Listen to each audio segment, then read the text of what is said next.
If you ever come across a children's show called Planet Z, do not let your kids watch it. My son is obsessed with TV. From the moment he could walk, Timmy was drawn to the flickering lights of the screen. I never worried about it too much.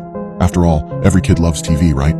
And with so many channels and streaming services offering safe, age-appropriate content, what was the harm? But now, I wish I had been more careful. I wish I'd never let him near the remote. It started about a month ago.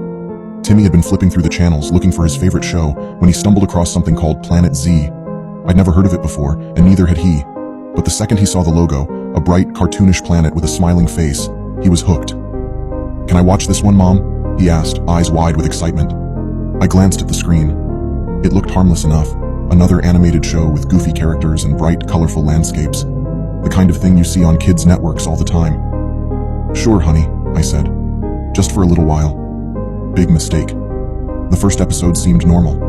Well, as normal as a kid's show about alien creatures could be. It followed the adventures of Zog, a purple, blob-like alien, and his group of friends as they explored strange planets and learned about the universe. Timmy loved it.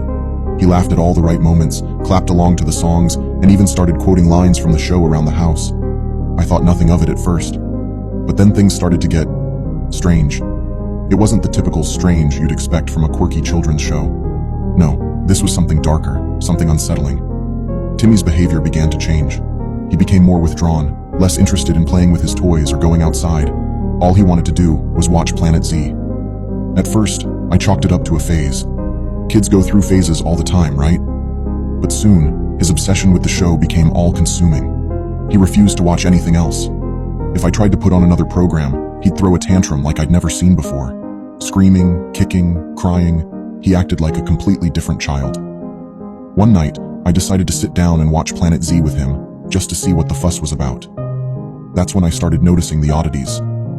In the middle of the show, there would be these weird glitches, like the screen would flicker and the characters' faces would warp for just a second.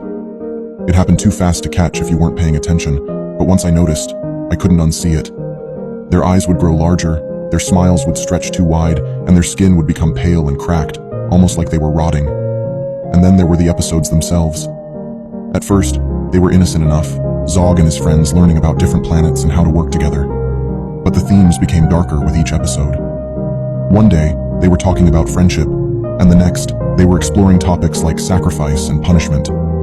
The characters began to act more sinister, like they were watching the kids through the screen. One episode had Zog explaining what happens when you don't listen to your parents, but the consequences weren't grounded in silly cartoon antics. Instead, Zog's voice dropped to a low, growling tone as he said, "Disobedient kids disappear into Planet Z, and they never come back." That night, I woke up to the sound of Timmy talking to someone in his room.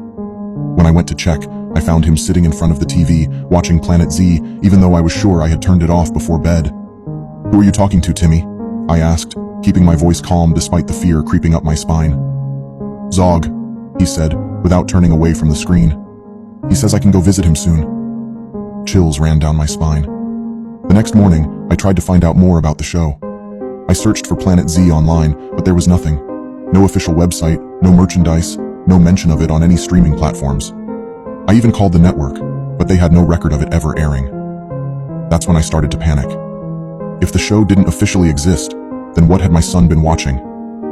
I tried to stop him from watching, but it was like the show had a hold on him. Whenever I'd hide the remote or turn off the TV, Timmy would find a way to watch it.